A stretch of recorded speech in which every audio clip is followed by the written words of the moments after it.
আসসালামু আলাইকুম viewers, welcome to our another video. তো আজকে চলে আসছি আইফোন 5s নিয়ে। এই আইফোনটি এর আগে আমরা রিভিউ করেছিলাম, বাট আজকে একটু ডিফারেন্ট ওয়েতে রিভিউ করছি। আর এর অন্যতম প্রধান রিজন হচ্ছে আমরা আইফোনটি যে জেল ব্রেক করানোর প্রয়োজন ছিল সেটা মোটামুটি করিয়েছি। তবে এটাতে একটা সিম দেয়া আছে, বাট সিমটা কিন্তু সাপোর্ট করবে না।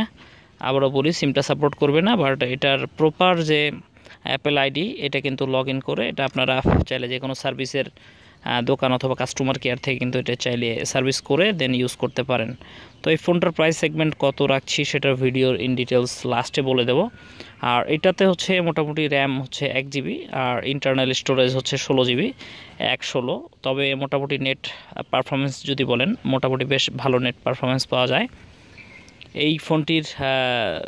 মোটামুটি পারফরমেন্স ভালো থাকলেও এই ফোনটির ব্যাটারি ব্যাকআপ, চার্জ ব্যাকআপ কিন্তু বেশ চমকপ্রদ, খারাপ নয় একবারেই।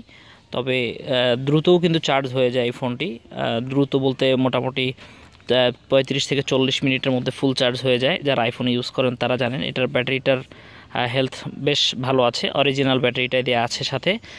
প্রথম অবস্থায় আমরা ভেবেছিলাম যে এটার চার্জ ব্যাকআপ হয়তো অত বেশি পাবো না, বাট আশানুরূপ বেশ ভালো চার্জ ব্যাকআপ। একবার চার্জ দিয়ে কিন্তু 4 থেকে 5 ঘন্টা অথবা 3.5-4 ঘন্টা কিন্তু ব্যাকআপ পাওয়া যায়। সেটটির পারফরমেন্সও ভালো। আর ক্যামেরা যদি বলি, ক্যামেরা কিন্তু খুবই সুন্দর, দুর্দান্ত ক্যামেরা, পারফরমেন্সও খুব ভালো। এটা দিয়ে কিন্তু এটা ছবি উঠানো হয়েছিল। তো যারা চাচ্ছেন ঢাকা এবং ঢাকার আশেপাশ থেকে ফোনটি পারচেস করতে, ঢাকা এবং ঢাকার বাহির থেকে, তারা